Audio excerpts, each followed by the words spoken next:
Lagot, matindi to. Grabe. General De Leon Cumilos, pinakita na. Inilabas na ang baho ng duwag.com. Ayan ha. Siyempre itong balitang ating matutunghayan ngayon ay nagmula kay Malacanang Watch 2024. At ito po ang inyong lingkod na si BT na magbibigay ng reaksyon at komento dito sa video na ating matutunghayan ngayon.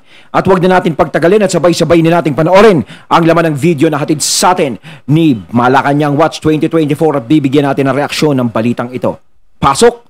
Pag-usapan natin ngayon ang panawagan ng mga retired PMA generals na buwagin na ang Quadcom.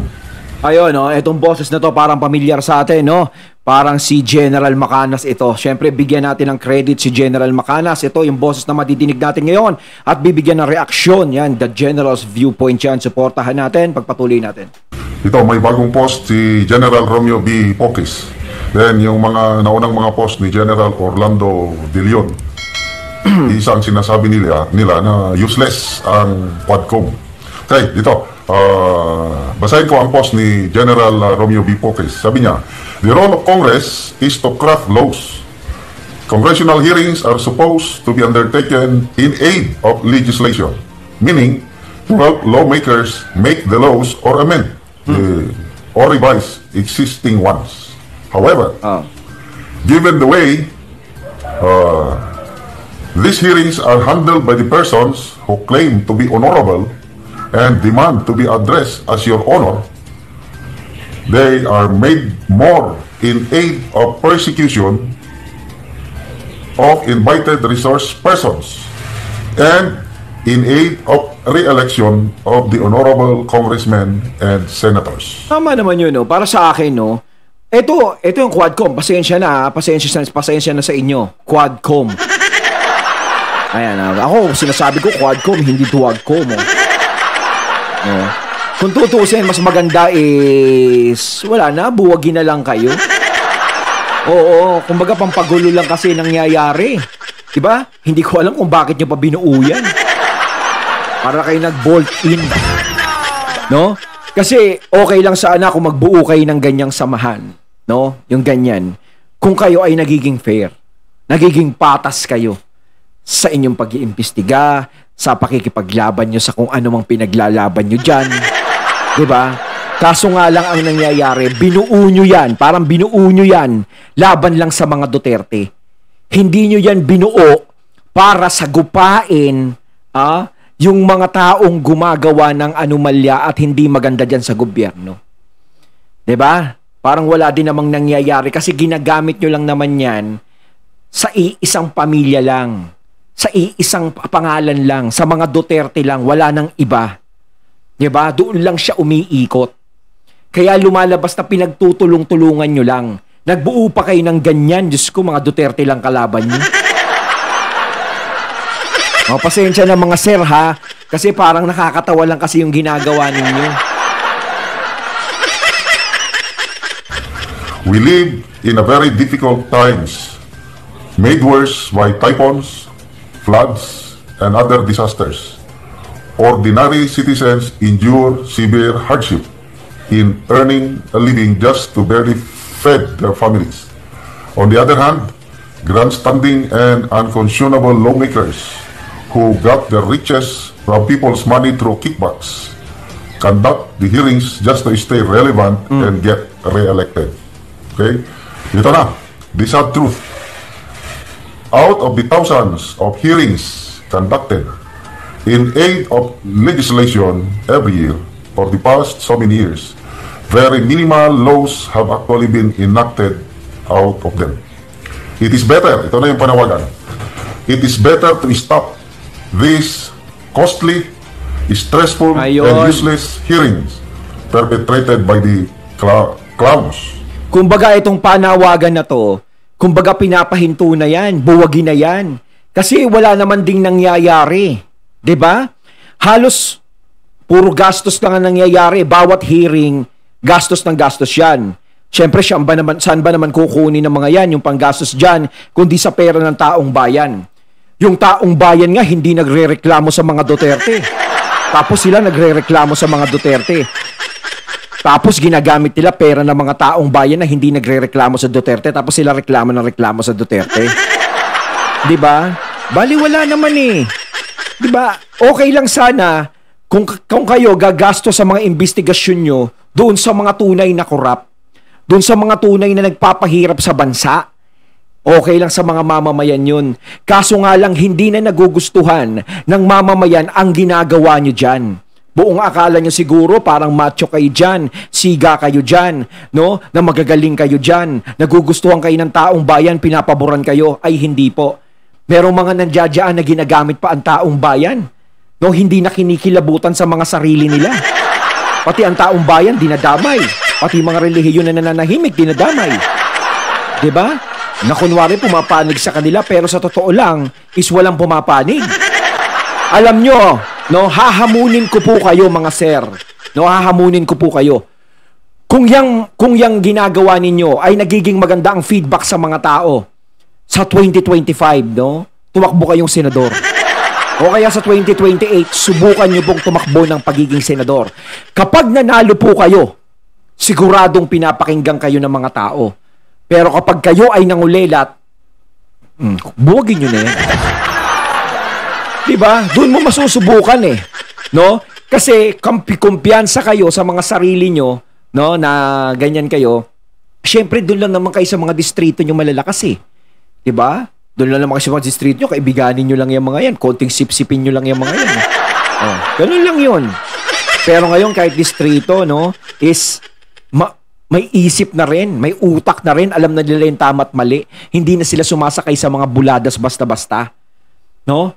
Kung gusto nyo talagang malaman kung kayo ay malakas at pinapakinggan ng mga tao, bakit hindi kayo tumakbo sa pinakamataas na posisyon para malaman nyo kung sino talaga ang mga naniniwala sa inyo? Diba? Even the skies are getting angry. The past week, while the hearings were ongoing, we were hit with 4 strong typhoons, one after the other. Super Typhoon Pipito is now battering Samar and Bicol and will soon hit Metro Manila and the rest of Luzon. Super Typhoon Pipito will definitely bring untold suffering and will make the poor become poorer. Pero pasalamat tayo, no, na si Bagyong Pipito ay parang nawala na agad. Maraming salamat sa taas at hindi niya napahintulutan masyado si Pipito na makabiktima ng mga taong bayan, no, dito sa bansa natin. No, kahit sa ibang lugar, sana wag din siyang mamirwisyo sa ibang bansa, no? While the rich lawmakers party in their private resorts and cozy penthouses. Up to when do the people need to suffer? Question mark. So, agree ba kayo itong panawagan ni General Pukis and si General De Leon? Yes. Hintuan na itong mga hearings na ito, yes, especially yung Quadcom. Kasi sayang ang gastos, pera ng taong bayan ang ginagastos dyan. Sweldo nila, pagkain nila, aircon, pamasahe. Sa tagal-tagal na ng mga hearings na ito, kakaunti man ang mga batas na naipasa. Kaya nga nangyayari, ganito eh. Parang yung mga taong bayan ang ginigisa sa sariling mantika. No? Kasi yung mga tao, talagang gusto yung mga Duterte. O ipagpalagay natin, may mga kokontra dyan na ibang taong bayan na kampi dun sa mga yan. No? Wala akong pakialam sa inyo, bahala kayo sa buhay niyo. Basta ako, yung mga tao na sumisimpatya sa mga Duterte at naniniwala, syempre kasama din yun sa mga nagbabayad ng buwis na siyang ginagamit ng mga nandyan sa gobyerno. 'Di ba? Paano naman yung mga naniniwala sa mga Duterte yung sumusuporta? Mantakin mo, pera nila ang ginagamit nyo dyan laban sa mga Duterte. Parang ginigisa nyo sila sa sarili nilang mantika. O, may nangyayari ba sa ginagawa nyo? Wala. Walang nangyayari. Paulit-ulit lang ang senaryo. Per cycle lang ang tanong, paulit-ulit. No? Papapuntahin nyo dyan si Tatay Digong, paulit-ulit lang ang tanong, EGK. Papupuntahin nyo dyan si VP Sara, paulit-ulit lang ang tanong, confidential fund, na sinagot na naman ng COA. Diba? At sinasabi naman ni Tatay Digong, kung kayo may reklamo, bakit hindi nyo sa korte dalhin? Haharapin niya naman lahat ng kaso na gusto nyong gawin kung meron kayong sapat na katibayan. Diba? Nag-iimbita ba kayo ng kung sino-sinong mga testigo dyan? Pulot kayo ng pulot. O si Trilling, pinulot nyo dyan. Diba? Gastusan nyo pa yan. Painumin nyo pa ng tubig. Painumin nyo pa ng, bigyan nyo pa ng pagkain. Diba? Mantakin nyo, tinitira ni Trillanes si Tatay Digong. Tapos pera ng taong bayan na maka Duterte ang gagamitin. Okay lang sana kung sarili nyong pera yan eh. Paulit-ulit lang yung hearing na ginagawa nyo, puro Duterte pa din. Wala nang ibang nakikitang progreso ang mga tao. Hindi nila nakikita na mayroon kayong ibang nire-resolbang problema ng Pilipinas. 'Di ba? Parang ang mundo nyo nakaikot na lang sa mga Duterte. Bakit hindi nyo na lang sabihin dyan na, hoy Sara Duterte, huwag ka nang tumakbo sa pagiging presidente sa 2028 dahil nagiging banta ka kay... Yay! Hey! Ganun lang. Diba? Ayaw nyo pa eh. Paikot-ikot pa tayo. Parang ganun din naman ang gusto nyong mangyari. Sa tingin nyo ba si VP Sara lang? Si VP Sara lang ang korap? Si VP Sara lang ang nagwawaldas ng kung ano-ano? Eh Diyos ko, halos wala nga kaming nakita parang masyadong expensive ni VP Sara na suot. Grabe naman kayo. Ba, ang dami-dami dyan. Ang dami-dami nyo dapat imbestigahan dyan. No? Pero hindi nyo ino-open. Tapos magpapahiring kayo. Ihiringin nyo si FPRRD. Ipagtatanggol nyo yung mga drug lord. Samantalang yung mga naging biktima ng mga gumagamit ng bawal na gamot na yon at yung mga drug lord, yung mga naging biktima nun, hindi nyo iniimbestigahan. Diba? Para saan pa yan? Kaya ako naniniwala lang ako para sa mga Duterte lang yan, kaya binuo yan. Bukas makalawa, Duterte na naman iimbitahan nyo yan. Tapos bukas makalawa, Duterte na naman. Pangatlo, Duterte na naman. Duterte. Wala na eh. Paikot-ikot na lang. Recycle lang ng recycle. Walang nagbabago. Of this hearing. So, itong mga hearing ito is in aid of persecution and in aid of re-election according to General Office. Agree ba kayo? Pag-comment, i-comment nyo kung Yes. So, it's better to stop. Yes, it's better. Kailan kaya matitigil itong Quadcom hearing na ito? Kung si Senator, Congressman Ace Barbers pa ang masusunod, sabi niya, gusto niya nang matapos ngayong 2024, before the end of this year. Sana naman, tapusin na nila. Kasi ang target nila is ICC.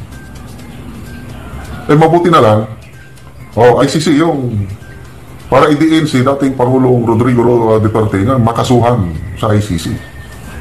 Mabuti na lang at nagsalita lately ang Pangulong Marcos Jr. Inulit niya yung kanyang stand na walang jurisdiction ang ICC dito sa Pilipinas. Hindi makikipag-cooperate ang Philippine government sa ICC investigation. Wow. Ayan pala, no? Inulit ni PBBM na hindi makikipag-cooperate ang gobyerno natin dito sa ICC. Yan naman pala. Very good. Napakalaking bagay yun na malaman natin na hindi nagbabago. At saka wala naman talagang pakialam ang ICC dito eh. Hindi naman war crime yung ginawa ni Duterte. Diba? Diyos ko, para sa akin, napakakatwiran ng ginawa niya. Kinalaban niya ang masasamang bisyo. Diba? Wala akong makita talaga na grounds na. Kaya ako nagtataka ako sa mga yan. Ewan ko sa inyo, ginagamit nyo lang yan. Politika lang ang ginagawa nyo dyan. Pamumulitika. Nagkamali pa kayo ng tao na sinasampulan. Bakit Duterte pa yung sinasampulan nyo? Ang nagiging resulta tuloy sa pangalan nyo, good luck na lang. Diba? So, because of that pronouncement, kumambyo ngayon ang Quadcom. Nagsalita si Congressman Barbers na ayaw na nilang bigyan ng access ang ICC sa transcript ng Quadcom hearings. Seryoso ba siya sa sinasabi? Kasi yung mga balibalita, alleged lang ito. Sino pang nag-post? Si Atty. Trix Angeles, si Rigoberto Tiglao, si Maharlika, sinasabi na nandito na ang ICC at ang in charge, ang nag-aasikaso sa kanila, allegedly, si Speaker Martin Romualdez, Nakatira pa nga sila sa hotel na pagmamayari ng isang congressman. Naku ah. Alam naman natin, no, kahit tatahi-tahimik lang nito, malaki ang ginagawa nito. Kala mo tatahi-tahimik lang yan. Kumbaga, si Pumalay Aryan. Tapos ang kanyang mga alagad ang siyang gumagalaw. Kala mo tahimik lang, no? Tapos pag medyo naipit na siya, no? Wala akong kinalaman dyan. Kung tutusin si Sara Duterte, kaibigan ko yan. Tulungan natin, bigyan natin ng budget yan. Dapat magkaroon ng budget yan. Kala mo talaga, walang kaalam-alam eh, no? Alam mo, nasa sa kanya yung susi para awatin niyo yung mga yan eh. Yung mga quadcom. O kita mo siya, wala siyang ginagawa. Siguro, napapanood niya yan, napakapi-kapi lang yan. Yari kayo ngayon. Nandito kayo sa mga sandatahang lakas ko ngayon. Ano kayo? Diba? Ginaganyan niya siguro yung mga Duterte ngayon. Oh, alam mo, sir, huwag ka nang mangarap kasi tumakbong presidente. Kahit bali-baliktarin mo ang mundo, sir. Real talk lang, sir. Pasensya na po kung masasabi ko yung ganito. Hindi po kayo mananalo. Kahit ipamigay nyo pa po sa taong bayan lahat ng kotse nyo, lahat ng pagmamay-ari nyo, bahay, lupa nyo, pati brief nyo, sir, hindi kayo mananalo. Opo. Promise talaga, sir. Promise. Hindi po talaga kayo mananalo kahit anong gawin nyo. Pero na lang po kung dadayain nyo. Diba? Opo. Hindi po. Opo. Hindi. Sir, totoo. Sir, dumilat naman kayo. Sir, dilat. Diba? Parang awa nyo na po, sir. Huwag na kayong masyadong magtiwala sa sarili nyo na may pag-asa pa po kayo na hawakan ng buong bansa. Kung taong bayan po ang pagbabasihan nyo, napakalabo na po kayong manalo. Sir, dumilat na po kayo, gumising na po kayo sa katotohanan, nakikiusap na po ako sa inyo. Wala pong mangyayari, hindi po kayo magiging presidente. Pwera na lang kung pipilitin nyo yung sarili nyo. Diba po? Ang sakit naman po kung pipilitin nyo yung sarili nyong maupo sa palasyo o mamuno sa isang bansa na kayo lang ang may gusto, hindi ang taong bayan. Parang sa isang relasyon, ikaw lang ang nagmamahal pero hindi ka mahal ng partner mo. Kakaliwain ka lang niya ng kakaliwain. Diba masakit yun? Diba, ikaw lang ang nagbibigay ng pagmamahal pero siya hindi. Parang ganun po ang mangyayari sa inyo, sir. Okay na po sana yan. Huwag na kayong mangarap ng mataas. Diba po? Kung kaya nangyayari sa mga Duterte to, hindi po nakakatulong sa inyo. Lalo pong nasisira yung pangalan nyo, sir. Diba? Nag-aalala lang din po ako sa inyo. Nandito na daw ang mga ICC. So paano yan? Ang utos ng Pangulo, hindi tayo makipag-cooperate. Sabi nga ni Atty. Trixie is... Tapos mga naka-hotel pa, no? Yung ginagawa ni... Bisita daw kasi, bisita.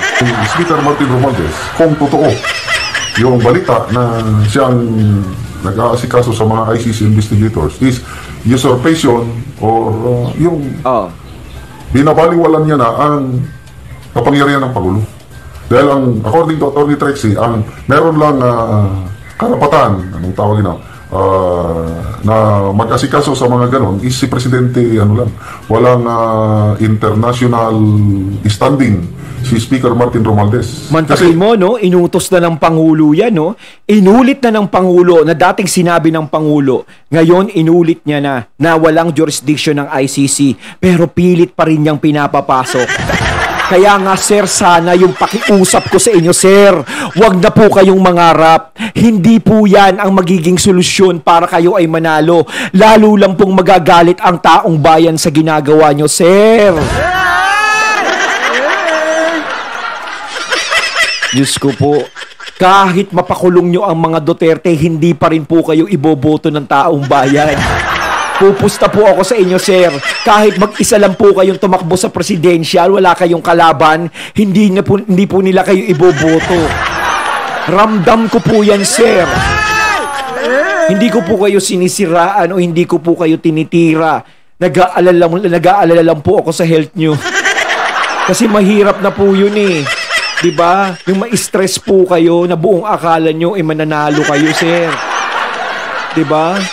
Kaya nga sinasabi ko may posibilidad na manalo kayo sa maling paraan. Pero sa tamang paraan kung taong bayan ng pagbabasihan, naku, suntok sa buwan po, sir, suntok sa pader. Ang cute-cute nyo pa naman, sir. Diba po? Wag na po, tama na po. Pag mapagod na kayo, sir. Diba? Maglingkod na lang tayo sa taong bayan. Mamigay ka na lang po ng ayuda, sir. Diba? Legislation ang tanya eh. Ang executive, Pangulong Marcos, ang dapat na mag-asikaso sa ICC kung gusto niya, ayaw niya. Ang problema kasi kay Tandy. Diba? Yan ang problema eh. Hindi niya pinapakinggan ang pinsan niya, si PBBM. Ang problema din naman kay PBBM, hindi niya sinusweto eh. Pag sinuweto niya tong pinsan niyang to, diba, tatahimik yan eh. Kaya nagtutuloy-tuloy ng takbo eh. Kaya iniisip ng taong bayan, wala, parang kinakaya-kaya lang ni Tambi si PBBM. Diba parang ganun ang pumapasok sa isip. So, talaga lumalabas na may motive. Yung sinasabi nila na to ferret out the truth. Yun na nga, nagsalita na si PRRD, inaamin niya. Both sa Senate and Congress, inamin niya, yes. Meron akong ginawa. O sige na, kasuhan nyo na to. Both dito sa Pilipinas, ICC, paapurahin nyo, investigahan nyo na ako. Isa ring post ni General Pukis, sabi niya, dinistinguish na yung command responsibility and personal accountability. Yung sabi ni PRRD na I take full legal and moral responsibility sa drug war, whether good or bad, yun na yung command responsibility. Inaako niya. Kaya lang yung accountability, ibang bagay yun. Example ni General Pukis, yung pagpas lang kay retired General Barayuga. Meron ng testigo nang itinuturo si Police Colonel Garma at saka yung Napolcom Commissioner na Leonardo. Ayun, ituloy ang kaso. Accountable si Garma at Leonardo doon sa akusasyon ng si Colonel, nakalimutan ko yung testigo. Ang mananagot dito, ang nasasangkot, si Garma at saka si Leonardo. Accountable sila. Kaya lang hindi mo pwedeng idamay si Pangulong Duterte kasi hindi naman niya inutos na galawin o igorgor si retired General Barayuga. Parang inaano na lang nila yun eh. Parang ginagamit na lang nila. Dinadagdag na lang nila si PRRD doon. Diba? Para kunwari matibay. Wala naman sa silang makitang ebidensya. Damay nyo na yan dyan. Wala naman. Kay PRRD na pinagawa niya yun. Kundi nandito lang, accountable lang si Leonardo and si Garma. Yun. Dapat talaga yun ang imbestigahan. Ibahan ng accountability, personal accountability, and command responsibility. So, sige, kasuhan nyo na si PRRD at handa naman niyang harapin. But according to Attorney Cristina Conte, ayaw niya na ang kaso against kay PRRD ay sa Pilipinas, gusto nila sa ICC. Bakit? Matatalo sila sa Pilipinas. Sa Pilipinas. Makikita nila siguro mananalo sila kasi yung panig nila, 'di ba? Hindi lusot sa mga Pilipino 'yan. Papanigan si Duterte kasi nasa tama ang ginagawa ni Duterte. Sila pwede sila sa ICC, pwede sila magkwento ng kung ano-ano. 'Di ba? Hindi natitignan kung bakit, kung ano ba nangyari talaga, ba't ginawa 'yun. ICC. So, tingnan natin. So, salamat Sir De Leon and Sir Pukis sa inyong matapang na pagpapayag tungkol sa mga congressional hearings. Ayun, at ating natunghayan ng video na nagbula kay Malacanang Watch 2024 at ang boses na yon na binigyan natin ng reaksyon, walang iba kundi si General Macanas. Ayan mga katunay, kayo anong masasabi nyo tungkol dito? Comment lang po kayo sa comment box. So once again, I'm BT and I'm out. Peace.